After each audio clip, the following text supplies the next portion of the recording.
The day Finn the Fox learned to listen with his heart. Have you ever seen someone who looked sad and not known what to do? Have you ever tried to cheer someone up in a way that just didn't work? In a sun-drenched meadow lived a playful young fox named Finn. Finn loved to run, pounce on dandelions, and tell funny jokes that made his friends howl with laughter.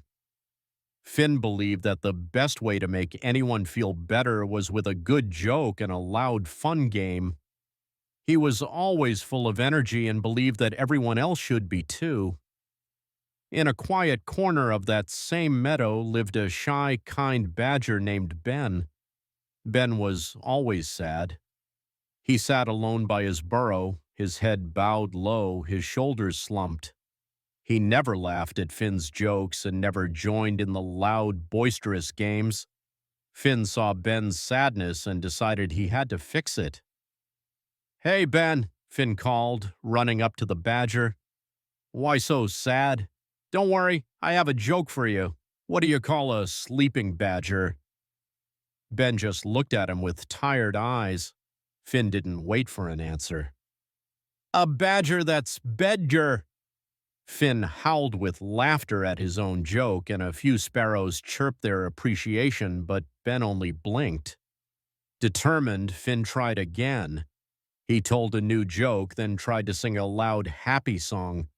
When that didn't work, he even tried a wobbly magic trick, pulling a leaf from behind his ear. "Come on, let's play Chase the Butterfly." But Ben only shrank back into the shadows of his burrow. Finn felt confused. His jokes and games always worked for everyone else. Why not for Ben? Frustrated, Finn went to see a wise old raven named Raina who lived in the highest branch of the oldest tree. "Raina," Finn huffed, "what's wrong with Ben?" "I tried everything and he's still sad. He just won't be happy." Raina looked down at Finn with her wise, knowing eyes. "Finn," she said softly, "you gave Ben what you would want." But that's not empathy. Empathy is learning to see what he needs. It's not about being loud, it's about learning to be quiet. It's not about giving, it's about understanding. Raina paused, her voice a gentle whisper. "Imagine Ben's heart is a small, quiet cave filled with shadows. Your laughter and your jokes were like loud noises echoing inside that cave, making the shadows feel even bigger and scarier. True empathy is bringing a small, gentle light into that cave, not a big, loud bonfire. It's a light that doesn't say anything, but just shines and lets the person know they are not alone." She then shared a secret with Finn. "A few nights ago there was a great flood in this meadow.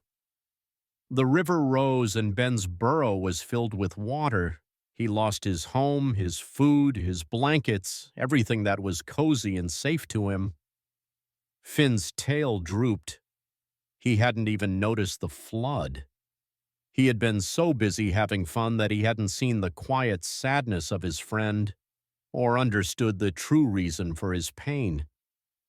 He realized his loud jokes and games were just more noise for a heart that needed quiet comfort and a helping hand. Finn thanked Raina and flew back to the meadow. He didn't run.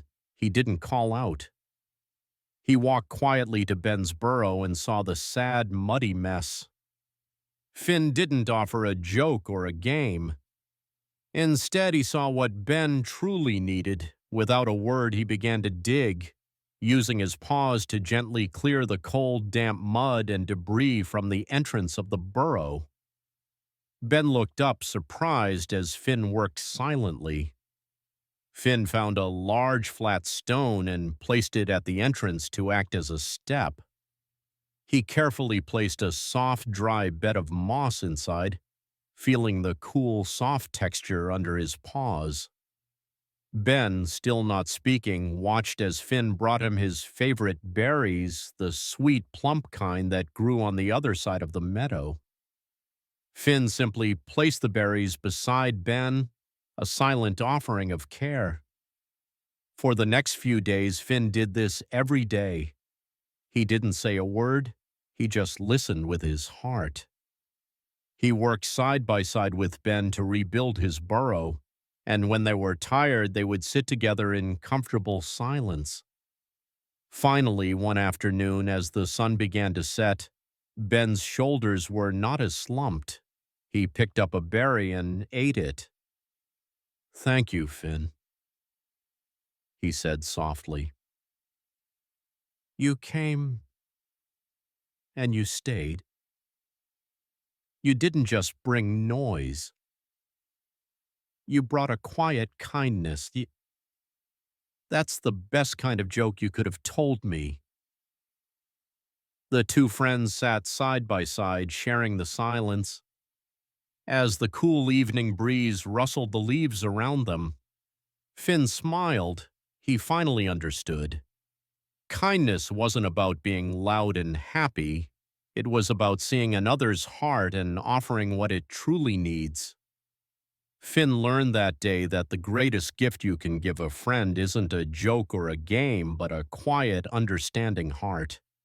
It was a lesson he would carry with him for all his days. And that's the end of this adventure, but a new one is always just around the corner. Subscribe to Storiella so you don't miss it.